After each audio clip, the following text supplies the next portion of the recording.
Hey everybody, welcome to my channel. I wanted to start something a little bit different for some of the people who are just getting back into collecting. I go to a lot of Facebook groups or websites and I see people who have cards, they don't really know how to price them. And so they're always asking for help. And sometimes, especially in some of the Facebook groups, some of the people who are more experienced and know what they're doing can be kind of rude and snarky, to be honest, to some of the people who are just now getting back into the hobby. So I wanted to make a quick video on how you can get a pretty quick and cheap way to value your cards, because there's not a lot of people out there who maybe have some experience in this, especially with all the new people we have coming into the hobby. Now, if you're like me, growing up, you had this Beckett, and obviously it wasn't a website back in the 80s and 90s when I started collecting, but Beckett was your number one resource. And they still do make magazines, and they still do have prices in them.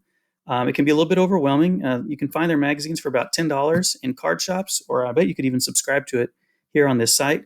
They also have their own price online tool and even an app. Like you can make a database of your collection.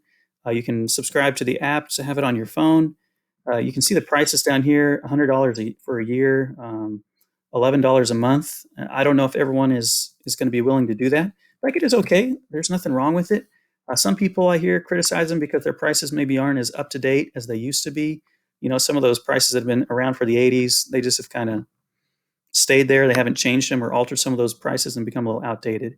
So probably what's the most commonly used way, especially now, to price your cards is to go to eBay. And you don't even need an account. You can see I'm not even signed in or registered here. And if you have a certain card or a certain set of cards, you can just search for it. And I've already typed one in here. Let's just say you have the 1987 Topps Mark McGwire.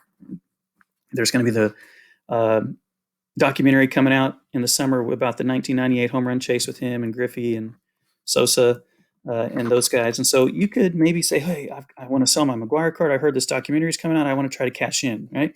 You can see we've got some cards here that are $89. This is a graded card if you've never seen a graded card before. And that's even Topps Tiffany. That's a different type. You've got all sorts of options here. And maybe you want to narrow it down a little bit. So just searching and then looking at that, what people are pricing it for isn't maybe going to be the best. The best way to do it is to go here in the top right-hand corner and hit Advanced Search.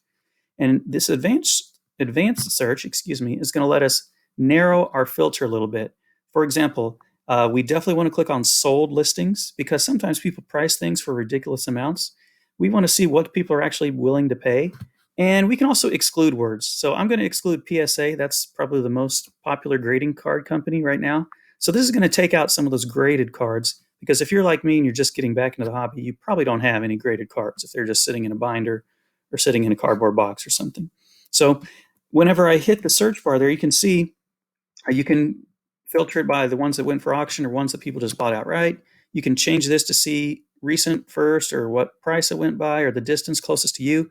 I think recent first is the best because it gives you the quickest, most up-to-date snapshot of what people have been paying. Some of these, like you can see, this has a lot of cards. That's probably not what you want. You can see here 3 cards sold for $10. And also, don't forget to check out the shipping price, because people do factor that whenever they're deciding whether to buy a card or not. So about $13 for 3 cards. You can see here a single card sold for $1 with $1 shipping. So that gives you a pretty good idea.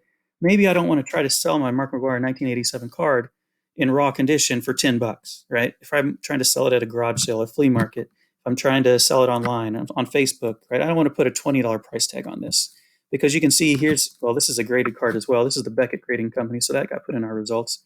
But you can see and go back in time and see all the prices as we go. And obviously we've got some here that aren't exactly the card that I was searching for, but that's a good way to do it. So another little tip, you could also click on the pictures. You're like, man, why did this one sell for $7 and the other one only sold for $3? Well, quickly I can tell this is a Topps Tiffany, which is a little bit different than just the regular card that a lot of people have.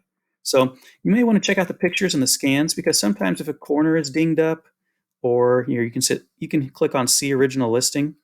That'll let you actually look back and see the original pictures. If you wanted to actually see, okay, was this one in better shape than the other one? Does mine kind of look like this? Does it have corners dinged up? Is there a centering issue? Something like that. And you can even zoom in on that and get a better picture. So thanks for watching. That's a quick and the best way I can show you how to price your cards efficiently and cheaply. Feel free to leave a like and check out my other videos if you would prefer to do that. And if not, that's okay. Leave a comment if you have any other questions, because I do want to start a series of back to baseball card collecting basics for some of those people who are just now getting back into the hobby. Thank you so much.